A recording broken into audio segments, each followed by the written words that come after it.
অঙ্গনওয়াড়ি সেন্টারগুলির কার্যক্রম সরজমিনে খতিয়ে দেখতে আচমকাই পরিদর্শনে গেলেন জলপাইগুড়ি সদর মহকুমা শাসক তমজিৎ চক্রবর্তী। সঙ্গে ছিলেন শিক্ষা দপ্তরের আধিকারিকরা। শুক্রবার জলপাইগুড়ি শহরের 11 নম্বর ওয়ার্ডের আদরপাড়ার দক্ষিণেশ্বরী প্রাথমিক বিদ্যালয়ে উপস্থিত হয়ে শিশুদের পড়াশোনা ও পরিষেবা ব্যবস্থা পর্যবেক্ষণ করেন তারা। পরিদর্শন শেষে মহকুমা শাসক বলেন, অঙ্গনওয়াড়ি সেন্টারগুলিতে 6 বছর বয়স পর্যন্ত শিশুদের খাওয়া দাওয়া ও পড়াশোনার ব্যবস্থা করা হয়। গর্ভবতী মায়েদেরও বিভিন্ন সুবিধা দেওয়া হয়। শিশুদের উচ্ছ্বাস ও কবিতা আবৃত্তি দেখে আমরা সত্যিই আনন্দিত। এরাই আমাদের ভবিষ্যৎ। আশা করছি 1-1.5 মাসের মধ্যেই সদর মহকুমার সমস্ত 1600 অঙ্গনওয়াড়ি সেন্টারের পরিদর্শন সম্পূর্ণ হবে। তবে বহু অঙ্গনওয়াড়ি সেন্টার এখনও ভাড়া বাড়িতে চলছে।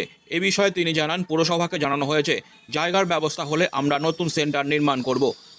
আপনারা জানেন যে পশ্চিমবঙ্গ সরকার তার যে অঙ্গনওয়াড়িগুলো আছে, মাননীয় মুখ্যমন্ত্রীর নির্দেশে প্রতিটি অঙ্গনওয়াড়িতে একদম জন্মানোর পর থেকে 6 বছর পর্যন্ত তাদের খাওয়া দাওয়া এবং তাদের পড়াশোনার ব্যবস্থা রয়েছে। এছাড়া গর্ভবতী মা এবং ল্যাকটেটিং মাদারদের জন্য ব্যবস্থা রয়েছে। আমরা এই অঙ্গনওয়াড়িগুলো একটু ঘুরে বেড়াচ্ছি সকাল সকাল, যাতে দেখা যায় যে ওনারা কী করছেন। আপনাদের সামনেই আপনারা দেখলেন যে কী সুন্দরভাবে বাচ্চারা মানুষ হচ্ছে, কী সুন্দরভাবে ওরা ইন্টারাক্ট করছে, কত সুন্দর কবিতা শোনাচ্ছে, ছড়া শোনাচ্ছে। এবং এর থেকে বোঝা যাচ্ছে যে অঙ্গনওয়াড়ি ব্যবস্থাতে কতগুলো প্রতিভা কিন্তু উন্মেষিত হচ্ছে। জলপাইগুড়ির এই শিশুরাই ভবিষ্যতে আরও গৌরবের পথ প্রশস্ত করবে, এমনটা আমরা আশা রাখি। আমাদের মহকুমাতে 1600-র ওপরে সেন্টার রয়েছে। আমরা বিডিও সাহেবরা এবং ডেপুটি ম্যাজিস্ট্রেটরা সবাই মিলে যে নতুন অ্যাপ মাননীয় মুখ্যমন্ত্রী করে দিয়েছেন, এর মাধ্যমে আমরা প্রত্যেক দিন 1 থেকে 2 সেন্টার কভার করার চেষ্টা করছি।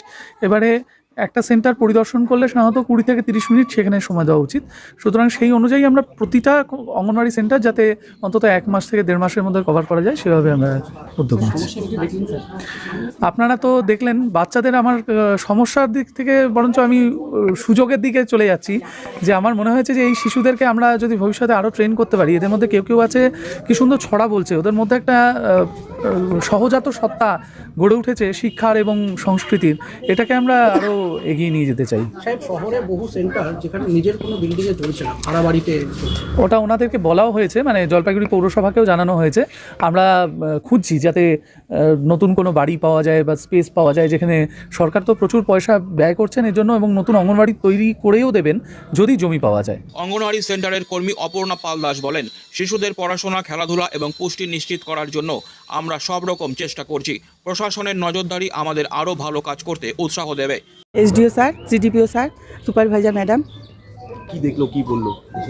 স্যার দেখলো বাচ্চাদের সব নাচ গান, অ্যাকশন সং এগুলো দেখলো, ভালো বললো। আপনি কোনো অন্য বিষয় নিয়ে খোঁজখবর নিলেন? অন্য কোনো বিষয় নিয়ে অঙ্গনওয়াড়ি সেন্টারে খোঁজখবর নিলেন?